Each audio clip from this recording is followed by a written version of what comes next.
Kakadu has actually withdrawn from the tournament. Much love to Kakadu. So this next match, Punk versus Tachikawa, the winner of this will qualify for the next phase. Ladies and gentlemen, it is about that time. Punk the God versus Tachikawa. Let's send things over to our commentators. 4 groups down, 8 more to go, and what a better way to start off from the break with Group E. We had seen the big drama that had happened just the other day with the critical error that had occurred between Punk and Xiaohai. However, today's a new day, especially with what's on the line. This is elimination time between Tachikawa and Punk, and boy, is it a big one. The one that actually takes the W here moves on into that qualified spot. That's right, with Kakadu being unable to play in his match, the winner of this one does advance forward, and I wonder if that all of a sudden shifts almost kind of like an unexpected extra pressure on this match here. But this is a chance here for Punk to make up for that mistake from yesterday, but obviously standing in his way is Tachikawa, a player who is just so well versed in the game and can really just catch you unexpectedly with, you know, characters like Manon. Yeah, and speaking of Manon, right, we've talked about this matchup quite a handful of times these last couple of locals. Have you actually seen the last time Punk faced off a high-end Manon? Did he fight Idom recently? He sure did, James. And that actually had gone pretty topsy-turvy, I feel like, the last couple of events. I mean, Punk has had Idom's number 2. Idom most recently over at the FlyQuest Fight Series actually took it down over Punk. So it's been pretty difficult to call. In the hands of Tachikawa, though, as he pilots Manon, could it be a different story? We'll see how well-informed Punk is going into Game 1 between these two. Yep, and here we go. And, you know, one of the downside of that for Tachikawa is that Punk actually has good Manon competition. And so he has probably more familiarity with the character than a lot of other players do. Yeah, we just prefaced it with that exact statement earlier, but Punk looking rather comfortable taking down Tachikawa to the corner. Now, at least getting a little bit of extra damage as he gets out or tries to. This punish counter hits everything off of those mediums. That target combo leads into the metal accumulation. We've got 2 on board so far. Mission is, how many more can she get? Ooh, well, there's another one on board right there for 3. Ooh, okay. Directly into the cannon spike. Punk round 1. Pretty significant thus far in terms of the pressure that Punk does present. Trying to check down below. Tachikawa actually getting a throw, counter hit against Punk. And now here comes Olympic gold medalist Tachikawa with 4. Oh, it's so scary now. Oh, got that counter hit, and there it is, 5 medals now. Yeah, what can you do with it? Well, you can anti-air for starters. Bring it back down to earth. Fully loaded Manon sitting on a perfect. This is going to be pretty significant going into the final round of game number 1. Punk, he needs to keep this momentum up, right? This big opener needs to dictate the rest of the pace and ensure that Tachikawa doesn't get a single chance to get a command grab in. That's very tricky. Yeah, Punk's definitely got to get his maul on right here because you do not want to have to deal with that mix-up of throw or attack because it's so scary now with that 5 medals. Ooh! Punk missed that whiff punish here, and here comes Tachikawa. Tachikawa just needs to use those medals as a threat to make Punk make mistakes. Oh, but the read from Punk. Yeah, man, you talked about mistakes. Punk is doing the exact opposite with the appropriate read. And not going to be dropping to this super, not anytime soon. That's going to be game number 1 on the board to start things off.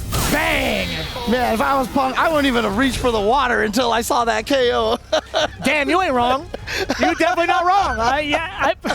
There are certain moments where we know it's going to kill, but man, I got to be feeling some type of way. If I was in that scene, I'm like, no, I'm going to keep this close. After yesterday, I'm just like, I'm not getting up till I see the KO on the screen. You're damn right. Oh, man. Command grab incoming. No, actually, Tachikawa tried to bait out possibly an OD uppercut from the side of Punk.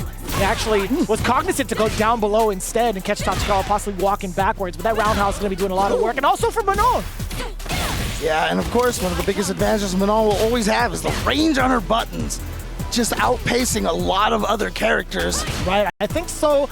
In regards to this matchup as well, roundhouse is such a great starter. Low medium kick deceptively long, but also that stand medium punch is a punish counter to get things started for Tachikawa. How do you keep Punk contained?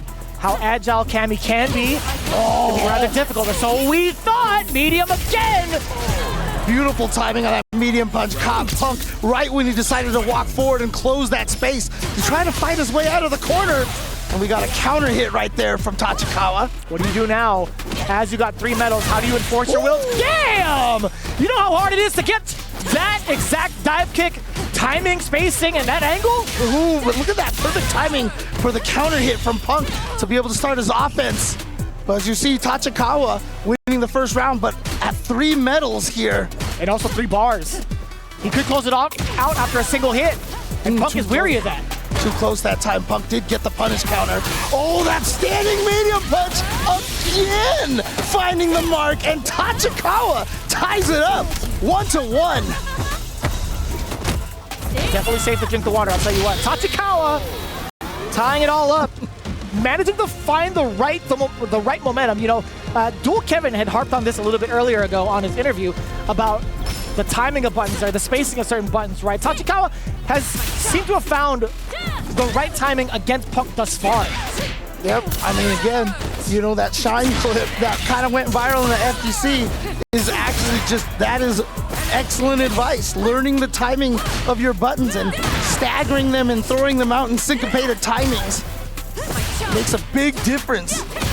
Ooh. And now you see what's the adjustment here is that Punk is standing outside the range and just trying to bait it, and now he has the whip punishes. Makes a lot of sense. Now Tachikawa measuring with different tools and also successfully defending against the dive kick. Twice over. Yeah, the whip punish on the stand medium punch. And the roundhouse now also still trying to gauge the distance between Punk. And I like that, utilizing the reactions against him with the cross medium first. Oh my goodness. Punk has been able to escape like every single command throw attempt practically in that situation right there. That makes a lot of sense too. A lot of the command grabs that have come via Tachikawa's presence is mostly because of normals, right? It's a drive rush. It's huge. You could chip out for the kill. You do have plenty of drive gauge at your disposal. It's just how do you do it, right? There's that drill right there. Oh, he's going for it. And he beats Punk's OD DP. Makes a lot of sense to me. You know, that's that beautiful trick of going from defense instantly to offense to catch people off guard, but it did not work versus Punk, who goes up 2-1. Even Punk reeled back in the seat. He's like, damn, if I hadn't moved out of the way, I definitely would have gotten got. He was right in the range too for the command grab, or so we briefly had thought. I'd have to take a look at that replay one more time, but yeah, pretty scary stuff. Tachikawa willing to make that kind of decision. All right. And it's really interesting because when we saw the match versus Xiao Hai, every time Punk won a game, he was just like screaming in the chair and looking full of energy. And today, he seems to be very, very focused here and very concentrated here. What a check against the drive rush immediately out the gate. Tachikawa trying to stay in full form. The delay on the drive rush does get checked out by Punk. Oh, unfortunate counter hit right there, back throw. He's done that 3 times thus far in the set. Oh, no, sweet punish! Normally that's a given. No, not falling for the shimmy, Tachikawa. Staying steadfast, and yeah, when you're waiting for that standing medium punch to whip punish, that's when it opens you up to get hit by that roundhouse like that. Yeah, and he changed it up too. He started to go with low medium kick instead. Nice gauge on the distance. Willing to press that standing light punch. Also got the counter hit against Punk, thinking it was his turn. So tough to call too with the spacing that Tachikawa's moving at. You can see how scary it is trying to approach that danger zone that Manon possesses. Oh, looking for him off the low medium from Punk. Going off of a block swing instead, pretty expensive, and just like that, willing to spend the rest of it. A beautiful punish counter. Oh, wow. You see that sigh of relief there from Punk. But Tachikawa, yeah. I mean, the hard part is when you play Manon, like playing the neutral is so important, but then you fight someone like Punk who is just a neutral god. The neutral slayer. Oh, that was beautiful. Command grab. 4 medals. Things can go south very quickly here. Yeah, that mix is just so potent. Tachikawa already instilling the fear, at least within this round, letting Punk know specifically that He's not out of it just yet. Looking at match point for Punk, by the way. I might have spoke too soon, James. This one he's allowed to pop off in. I'll definitely say that. He's like, I'm staying here. Yeah, there we go. Shoutouts to Punk. Nice work, man. But unfortunately, that means we do lose Tachikawa. And I was really interested in watching how that neutral was playing out. Because in that last round there, if you saw, like you said, trying to take advantage of the reactions, he kept throwing out standing light kick to see if Punk was just swinging at the first sign of a button. Right. And Punk was not getting baited at all. Yeah, not until after game 2, right? That strategy had played out just a bit, right? It wasn't going to be like enough. You'd have to start throwing out a multitude of different mixes, different strategies as we've gone on. But I think in terms of like the long set, I think Punk has had